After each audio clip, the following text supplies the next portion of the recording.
Hey sightseers, Sightseeing Sally here. As you can see, we've made it to Panguitch, Utah.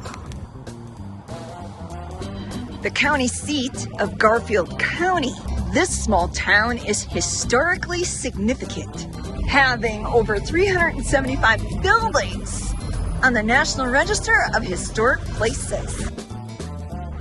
They even have an old Carnegie-built library and a number of historic motels dating back to the 1940s and 50s. There's a lot to see here. Today, I'm going to show you around. I don't really have a set plan. We're just going to wing it. We're going to check out some of the different shops, some of the historic buildings, and basically explore whatever we run into. In front of me, as you can see, is the local museum sponsored by the Daughters of Utah Pioneers. Unfortunately, today, we won't be going inside as it's closed. However, there is this nice handy placard here talking a little bit about early history of Panguitch that also explains why this building is called the Bishop's Storehouse of Panguitch. Basically, in a nutshell, like so many of the other towns in and around Utah, Panguitch was settled by early Mormon pioneers. And one of the things that they did was collect offerings or tithes, as they were called. And this spot here, where this building and block now sit, was the location of where they collected and stored those tithes. According to the placard, barns and corrals were constructed on the northeast section. A granary was built in the middle of the lot. There was another on the south side of the lot with a wooden stepped loading dock. Then on the northwest corner of the lot, they built a tithing office. That would have been in the 1860s. This building here was built, I believe, 1907, and it replaced that original tithing office, which apparently is now part of a private home. Where that is exactly, I do not know, but I'm sure it's somewhere down around on this block. You'll notice as we go around that there is a lot of traffic rolling on through here. If you didn't know, Panguitch sees a lot of action these days because of the highways that come through here and the close proximity of the national parks.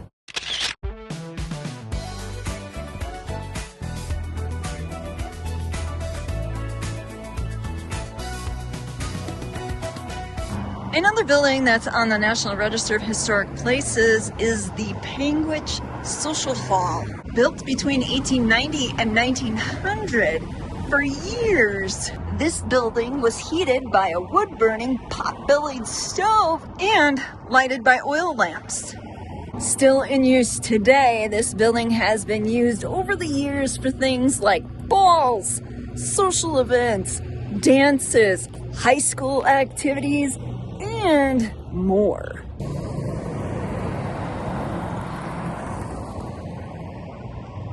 We're now over by the Quilt Walk Park, and if you're wondering what that's all about, well, there's a story here, sightseers. As it goes, back in 1864, a group of hardy pioneers braved the mountain snows to save their families from starvation. And that's right. According to what I know, this would have been in Panguitch's early days. In fact, it was likely their first winter here when this event took place.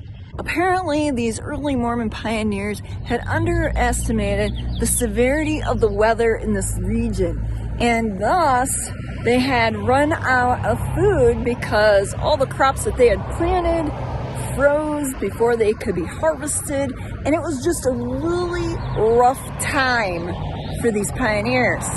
In order to survive, they needed to get some food. Being that it was winter, they had mountain snows that they had to bust through. They were basically impassable. According to their faith, they knelt on a quilt in a prayer circle, and the answer to their prayer was to use that quilt to walk through the snow. How I understand it is they took the quilt laid it down across the snow, and basically used it as a walking path to get themselves through the deep areas of snow. To this day, they still celebrate those early pioneers' ingenuity by holding a celebratory quilt walk every year.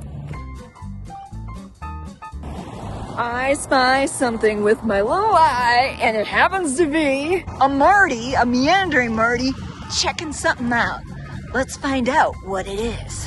Bull Mountain Express. Reminds me of Smokey and the Bandit, but instead of horses, you've got mules and some old desert rat on a wagon. I wonder where that's from. I can't quite see the name on it. And on the side it says Bull Mountain Express. That old desert rat looks like a few people we've encountered on this trip, doesn't it, Marty? More than a couple. And interestingly enough, if we pan to the right, we'll find a very unique looking home. It kind of has the appearance of an adobe style home. According to the sign, this home is the Neosho Haven, and it was established in September of 2008. That's a really cute home, and it is totally different from all the other red brick homes that Panguitch is known for.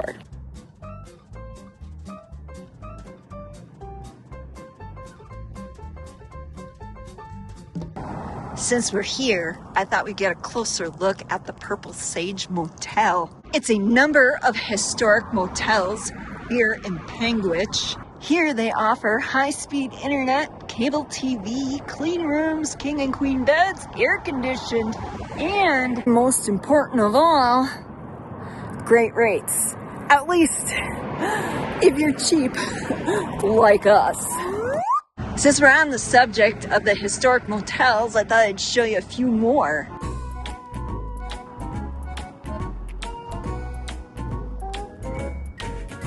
One thing I like about Panguitch is that it is easily walkable, even when you start going out of town. Along the more heavily traveled highway, they still have sidewalks that bring you out in front of the historic motels and homes that line the streets.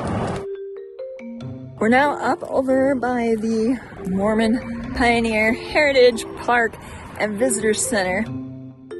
Located on the outskirts of town, this is where you'll find the Kate Lublin Alexander cabin, built in 1890, and much needed restrooms for those who need them. Now that I got that order of business out of the way, let's go check out the downtown.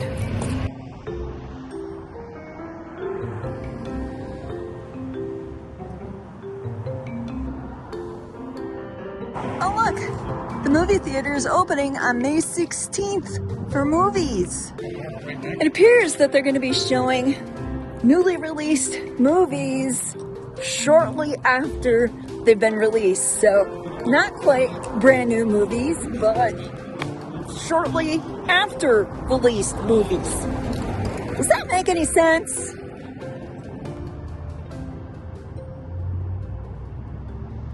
Moving on, you can see when the traffic clears that over there on the corner they have what's called the Cowboys Smokehouse. And directly in front of me is the Cattlemans Steakhouse. And oh, check that out. Got a Coca-Cola sign here, mural, painted on the side of the building. And you can get breakfast here. Riddle me this, sightseers. Do you say breakfast, breakfast, breakfast? Marty always teases me about how I pronounce breakfast. Apparently I say it like breakfast. I don't know. I just say it. Up ahead, I see a sign saying that there's authentic Indian jewelry discounted. And then over here we've got Olivia's Gifts, sweets, souvenirs. Looks like they're in progress of setting some things up in there. We won't go inside. I don't want to bother them. But I'm just going to take a look back so you can see where we just came from. Over there is the theater. There's where the Cowboys Smokehouse is. and the Cattlemans Steakhouse on the corner, where we had such a fascinating discussion about how to pronounce breakfast. Well, apparently you can no longer get your Indian crafted jewelry at a heavy discount because the store looks to be closed. Too bad. I was hoping to go take a look at some jewelry. Over here we've got the Garfield Memorial Healthcare Foundation thrift store. But unfortunately, they're closed, which means I got here too late. But what's this? Ah, it's a sign. I believe it's talking about the restaurant over on the corner. According to this, that over there used to be the original Kenny Ray's restaurant. It looks a little bit different than it did back in the day.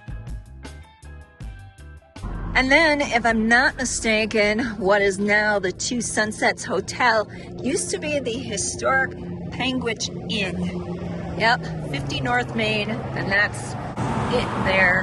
Apparently, way back in the day where the hotel is, there used to be a blacksmith shop, and then afterwards, a garage where they repaired cars was there until that burned down. And then afterwards, a Chevy dealership was built and placed there, and then at some point it was converted into another type of hotel inn before becoming the historic Panguitch Inn, which now is, as I said, the Two Sunsets Hotel. What do you think, sightseers? Would you put Panguitch on your bucket list? Given that the early people of Panguitch were saved from starvation using quilts to walk across the snow, it's no surprise then that there would be a quilt shop. Let's take a quick tour of the inside.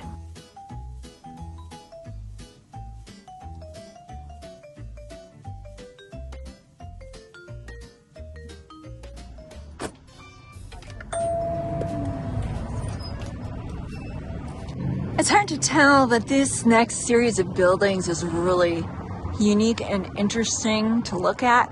We'll get a better look at them when we cross to the other side of the street. There's also, I believe, markers over there that'll talk about what used to be here. This, of course, caught my eye, but I don't think I'm in the market for any military clothing. So I guess I'm gonna pass on that. There is another placard over here. This one's talking about directly across the street at 48, which I believe would be the building right there. There used to be a liquor store. Correction, it was the state liquor agency that was in that space. And prior to it, it was the location of the Teleroot Power Company, right there. And then I guess next door, right in this building, there was a barber shop that offered a shave and a haircut for less than 50 cents. Can you imagine that? Being able to get a shave and a haircut for less than 50 cents? There's no way you'd be able to get one of those today. And then you have over here the Flying Goat Cafe, which again is closed. Looks like I showed up at the wrong time to get anywhere today. Well, that's okay, sightseers. I don't mind just window looking at all the sights here. This is the Straight Arrow Saddlery, and I believe this is also closed. Oh, look, an old barber chair sitting here right in front of what is now Rumor's Salon. Now here's something that sounds right up my alley. It's Smoking Hot Antiques at the old firehouse. According to the sign, it was originally built as a garage. It also operated as a Texaco for a while, a Ford dealership, before becoming a location for where the town was housing their fire trucks. And now obviously it's an antique store. We'll get over there in a couple of minutes. First, I thought I would mention that directly next door in what is called the Pink Polka Dot Antiques, that building there traditionally was used for apartments, and it also housed several of the Main Street business owners.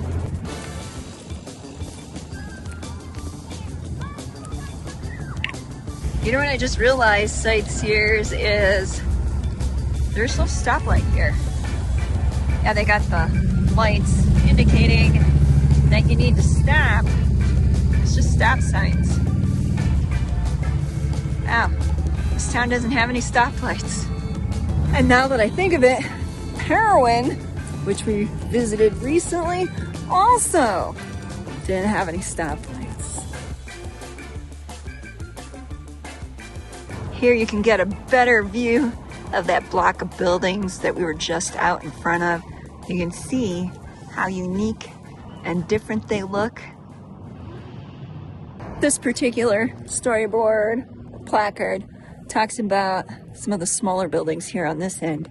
I'm not going to get into that because I'm now over in front of the Pink Polka Dot Antiques, which unfortunately is closed, but Smoking Hot Antiques is open.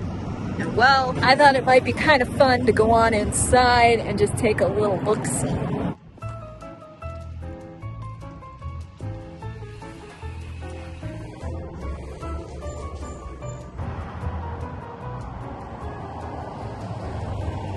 I broke the bank, sightseers. Discovered a few goodies in there. You'll have to watch in my upcoming videos to see, am I wearing any of the goods that I bought?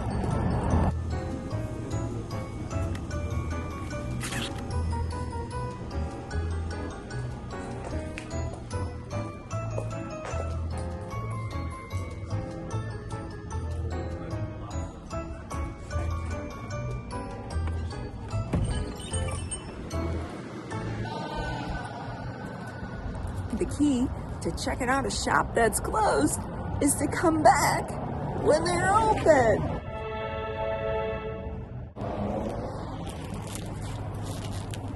Before we go any further, I have a couple of quick shout outs I want to give. First, I'd like to give a quick shout out of thanks to Tess, who owns and operates a local business here on Main Street called So Tickled Embroidery and Gifts. When I popped in there, we got to talking, and well, Tess was kind enough to give me this. This is a sampling of some of the work that she does, and I have to say she does some really amazing pieces. If you're into anything that you want customized, she's your girl. Anyways, I just wanted to say thank you, Tess. Really enjoyed meeting you and talking with you, and hopefully someday soon we'll be able to collaborate on a piece of work for Sightseeing Sally to wear in her videos. Next, I'd like to give a quick shout out of thanks to Alicia and Jim from Oceanside, California for tipping our trip jar. We also have a couple of new Sightseeing Sidekicks and patrons on Patreon as well.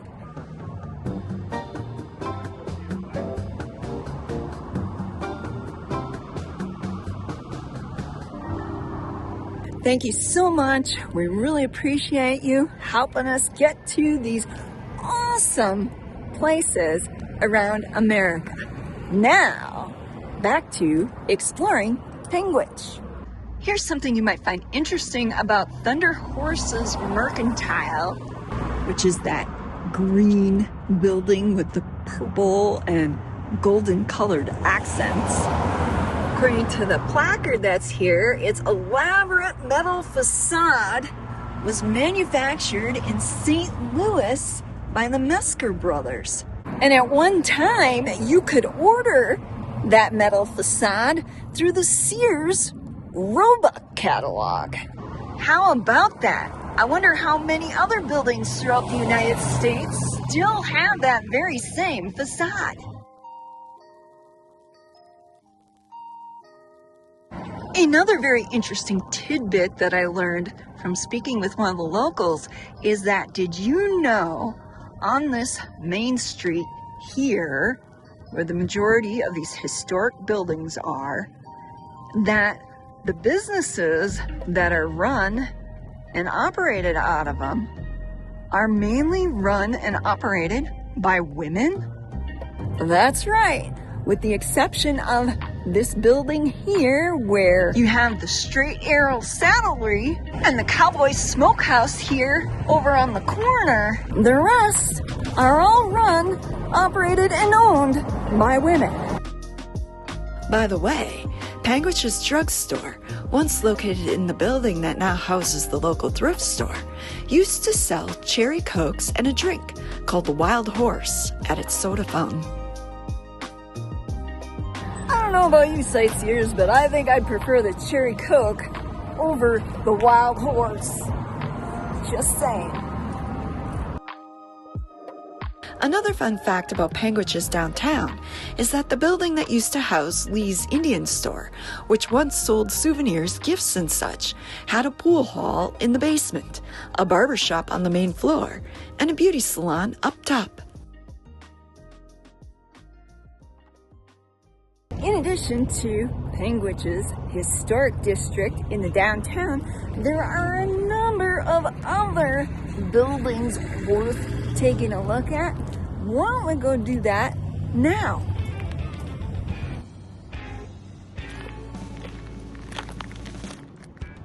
Just off the main street, you will find the remains of what was once an old motel hotel.